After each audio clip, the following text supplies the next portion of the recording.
I've done feature films. I've not seen anything on this massive scale, you know, which is vast.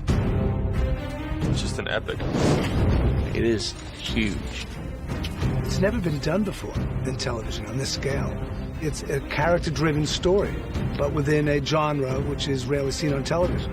It's an epic fantasy. At the core of it, there's a conflict for power. It's rich in a way I've never seen fantasy be rich before. It's got a brilliant combination of the fantastical and the real. It's very much based in character, and then slowly, as the season progresses, we get to see more and more of this magical world. It's got action, it's got adventure and love and passion. Betrayal and greed and murder and sex.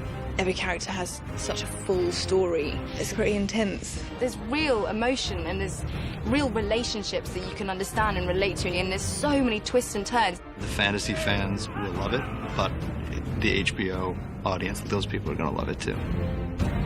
People are going to fall in love with these characters and become afraid for them, and they should be afraid for them. Nobody's safe. When you play the Game of Thrones, you win or you die. There is no middle ground.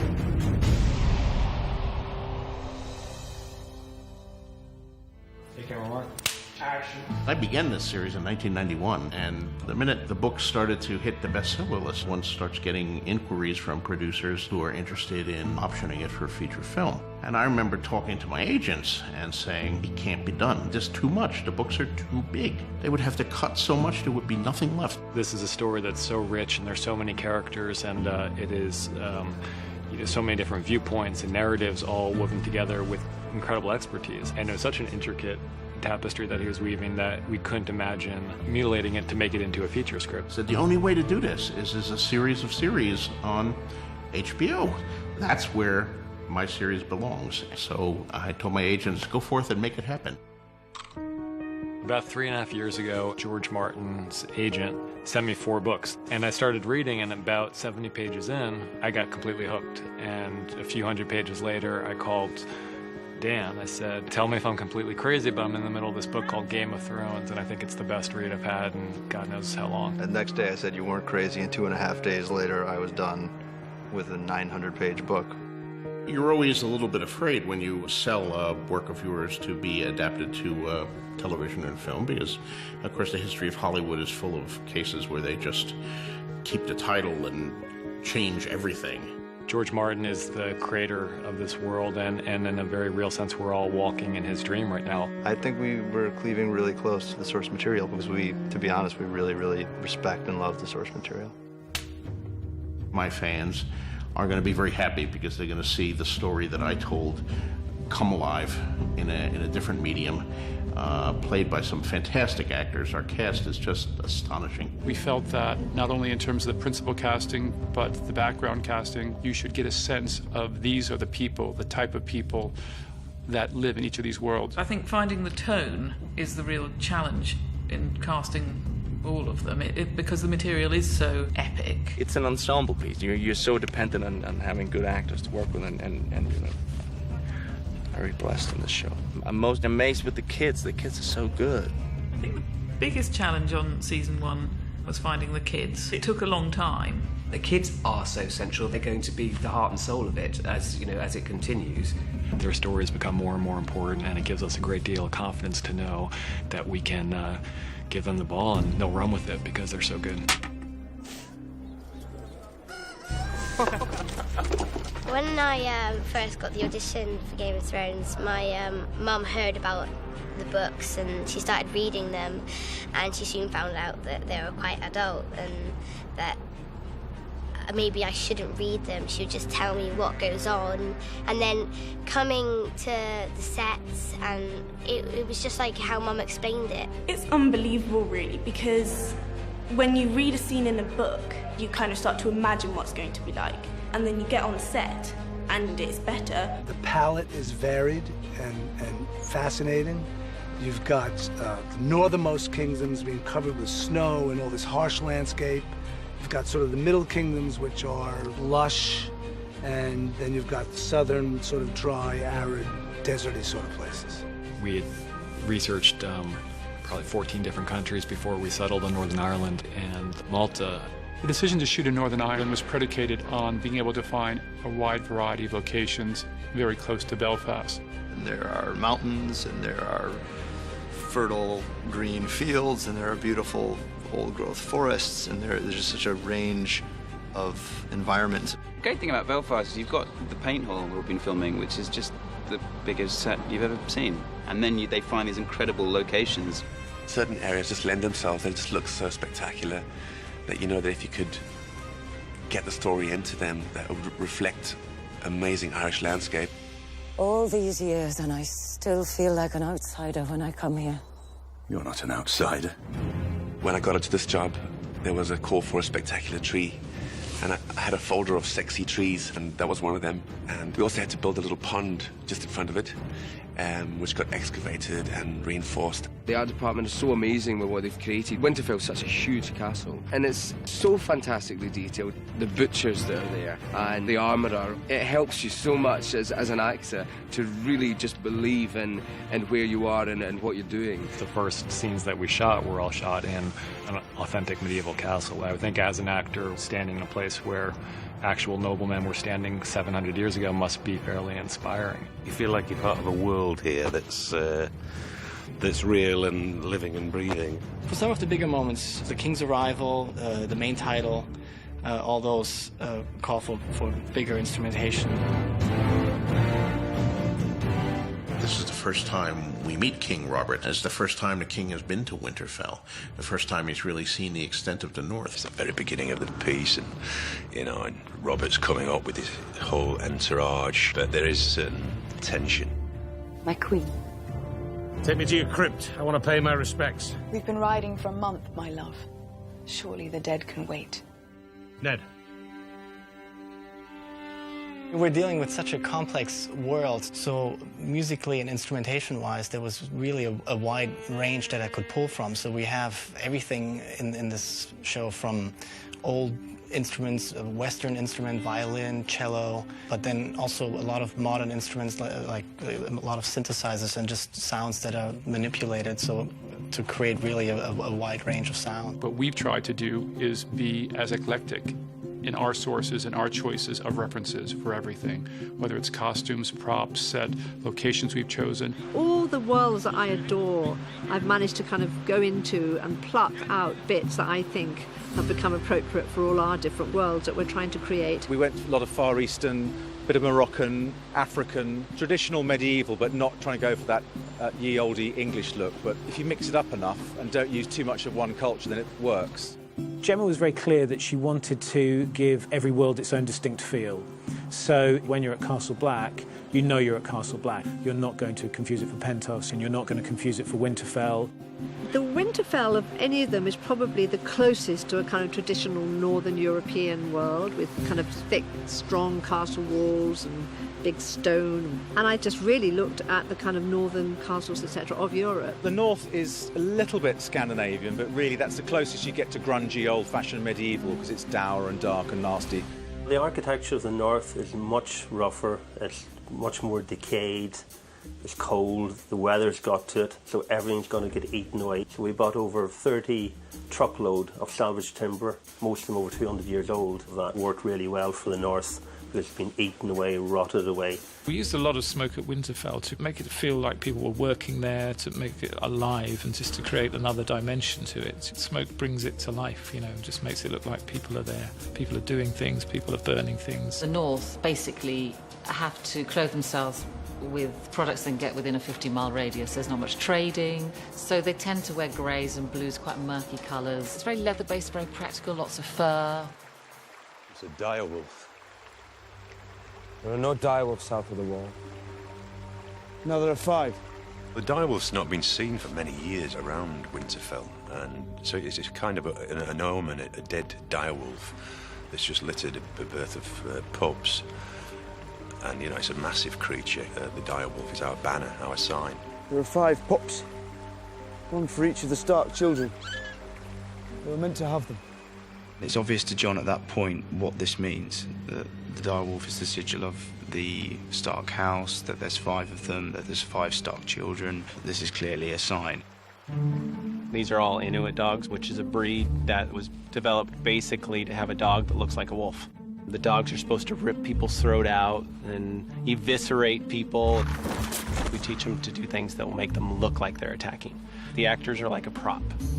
So, and I could take one of these dogs and I could take you and we could do a go with or have them walk with you like they're your pet in about 5 minutes. By using food and little tricks that we do, they'll actually get used to it. We don't really want them to have a huge relationship with the actors because that gives them an excuse to goof off and they will take advantage of it.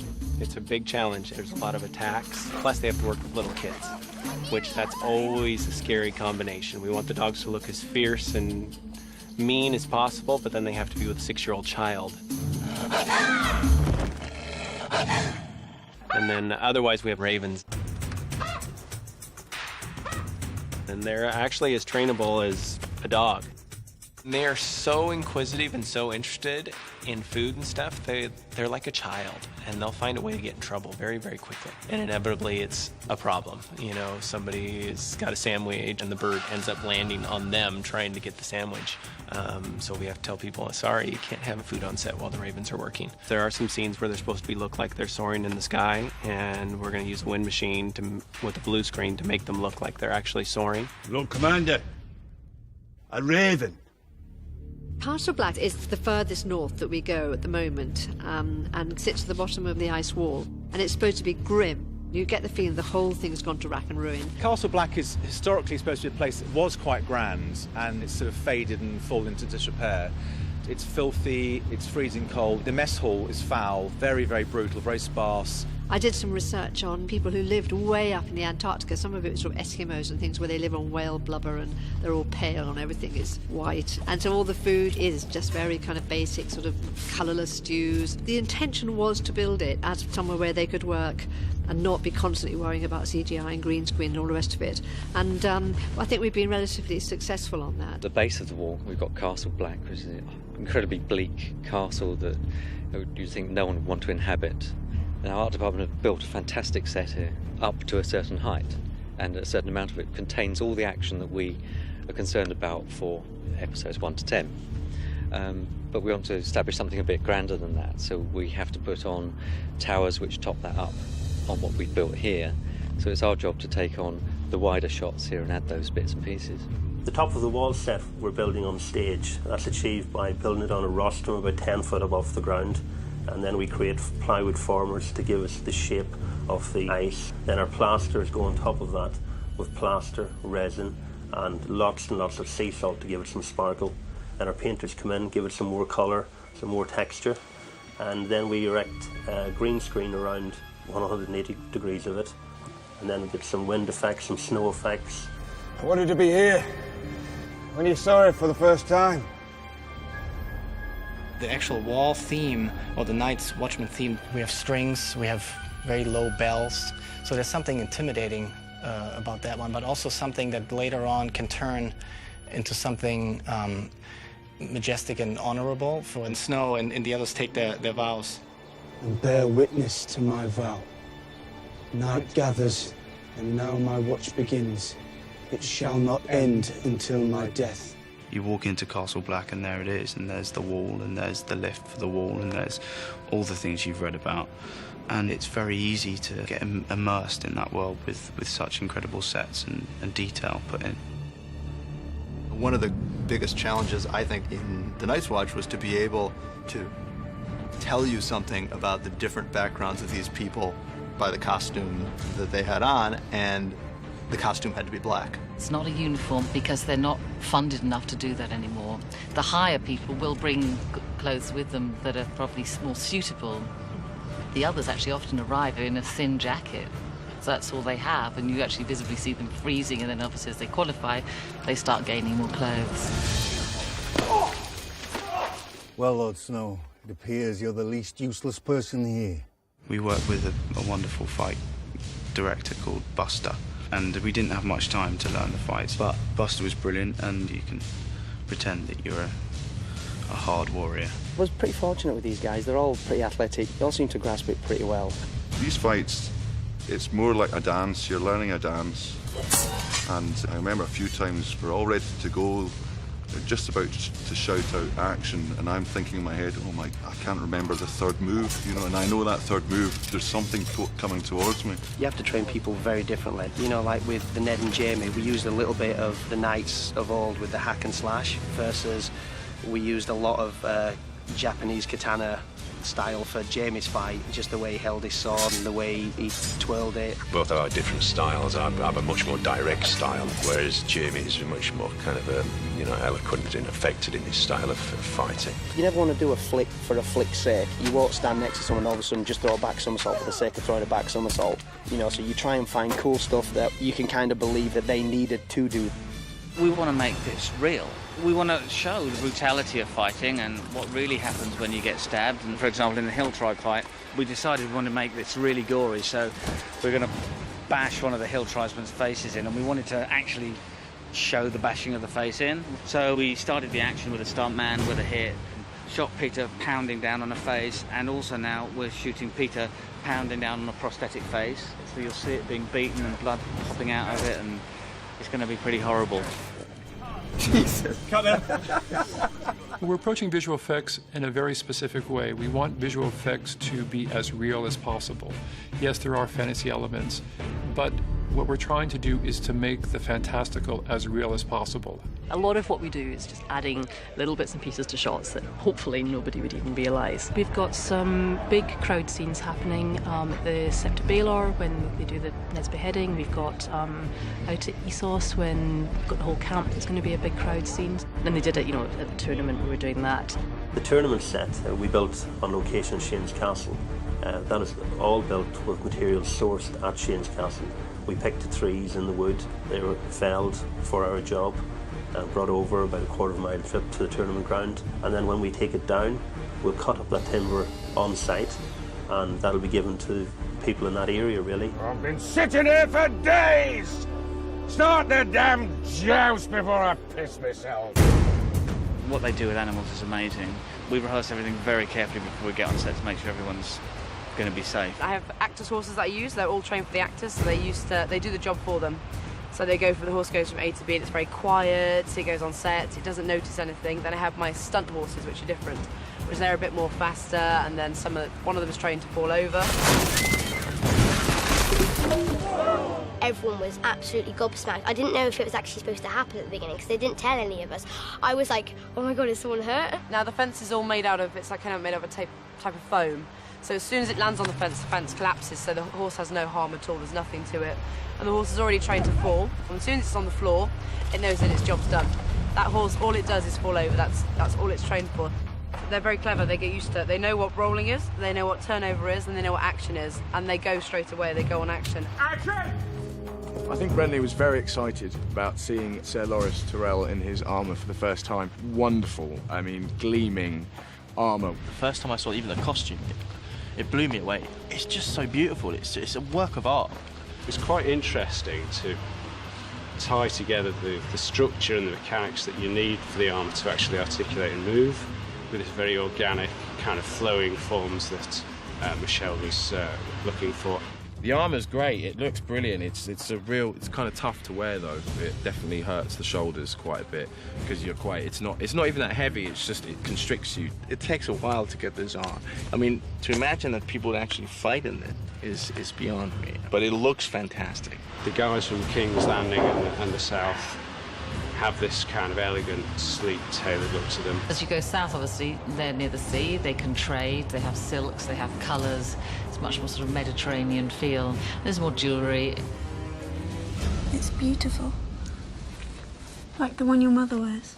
The whole thing about King's Landing is it's supposed to be quite lush. You've been up in the frozen north and everything, and down on King's Landing, people are supposed to be growing things. King Robert refers to them all being half naked and deliciously sweaty and gorgeous. You feel that you've come to this really hot, sexy place, and there's a light coming through the windows, a lot of greenery and plants on the balconies growing through. Malta becomes the backdrop of King's Landing again. We'll take the basis of what's there, take away what we don't like, and add bits and features that we do like. For our ability to create a world that you couldn't quite pinpoint, Malta was a fantastic location. It's been settled successively by so many different people, so there's so many different traditions. Anything Mediterranean, North African, Southern European, we can kind of more or less find here, and we can dress it to cover any period. Malta is so exotic and mysterious and ancient. I think it really lends itself to the stories and gives it a lot of flavor. Anytime you see this Red Keep castle that's at the end of King's Landing, it's completely CG, nothing exists.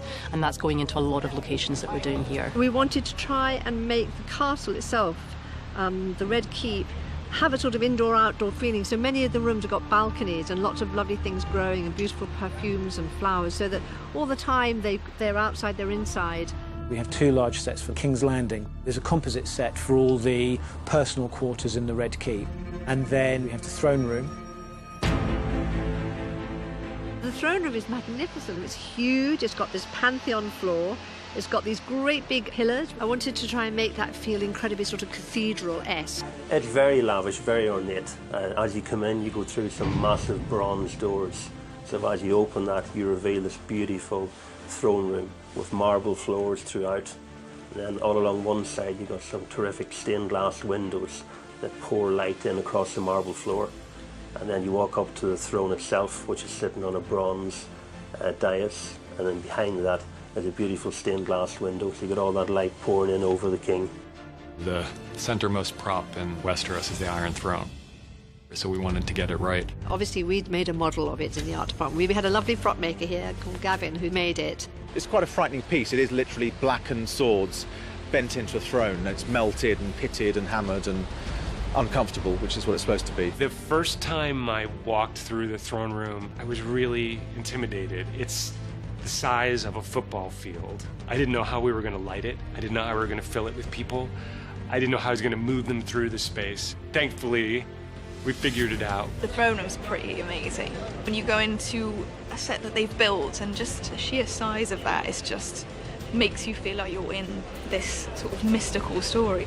Each of these worlds is a real kind of pleasure to do. And then the other one is the Eyrie. I was dumbstruck when I first saw the Eyrie. It was breathtaking. It's, 3/4 way up an enormous mountain, and you get to it by a stone staircase that's carved, and there are way-forts along the way. So it's the ultimate refuge. The Eyrie, the look of that had to be quite quirky, have an uncomfortable feel about it, and a slightly sort of unhinged atmosphere. So a lot of faded tapestries, and the Weirwood throne, which is the biggest piece for us, which is actually made out of real wood. It's actually 3 different pieces of wood, all welded together. And it's incredibly heavy. I mean, you have to get a crane to get it in and out of here. And I like the twisty shapes of it. We seem to go with this high height and everything, so... Jem was keen that we get a verticality into it. We have a staircase that's cantilevered out and rises around the space with the moon door at its centre, this kind of execution spot that the Eyrie has. It's a scary environment, the height of the castle. There's a cell with no fourth wall, and the fourth wall leads out into an abyss, a bottomless pit. And then, just add to it, in the cells, the floor tilts just a little. So you go to sleep.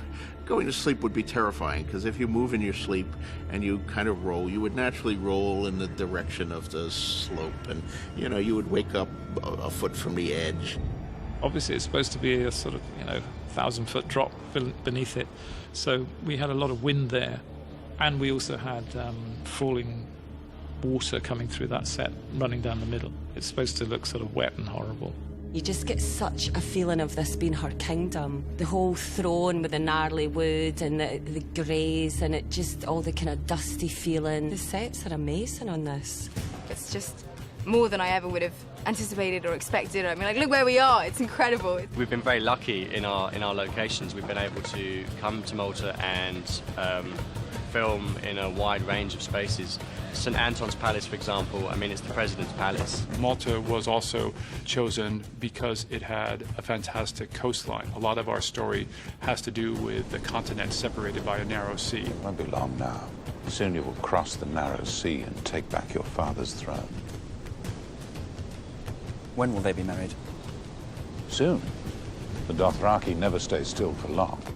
Dothraki are a bit of a cross between the Mongols and some of the Native American tribes. They're a horse people. They live in these great, vast grass plains, and they make a living by conquering other people, much like Genghis Khan and the Mongol horde. Khal Drogo is one of the most brutal and effective warriors in a world where violence translates directly to power. The music for Drogo and the Dothrakis is completely different than any of the other music. It's very tribal, and we have a lot of ethnic instruments there. It's more played on these war horns, I guess I would call it. And that's almost like a call, like a war call. They're barbarians. They're living, they're nomadic. Although they have a city, they're on the move most of the time. So we looked at lots of different tribes and people that travel a lot, grass huts, mud huts, that sort of thing, and then mixed all of it up. So far we've got rounded tents, which are more sort of igloo shape, with skins and cloths and all sorts of things. Then they get into these earthen tents. So we've kind of created another kind of structure, which is really nice. The Temple of the Dosh Caleen, that's been built on stage here in Belfast. The whole structure is made from willow, which we've harvested from a locally grown field. It's a very flexible, very bendy type of wood. Drogo King We actually thought it would be much more believable if we heard them speaking their own language rather than have them speak in heavily accented English. David Peterson, a linguistics professor at Berkeley, essentially invented the Dothraki language. When you're creating a language that's supposed to look like a natural language, first you must start with the culture. There are actually in Dothraki more words for kill than for love. When they first told me that, I was like, cool, I'll totally do it, and I got it, and I was pretty scared, but it was a great challenge. It's really worth trying to do it right because it sounds right, and if you do gabba huja gabba, it always sounds really crap, so it is worth trying to master it. It's an incredible language, getting your mouth around the word, they're so expressive.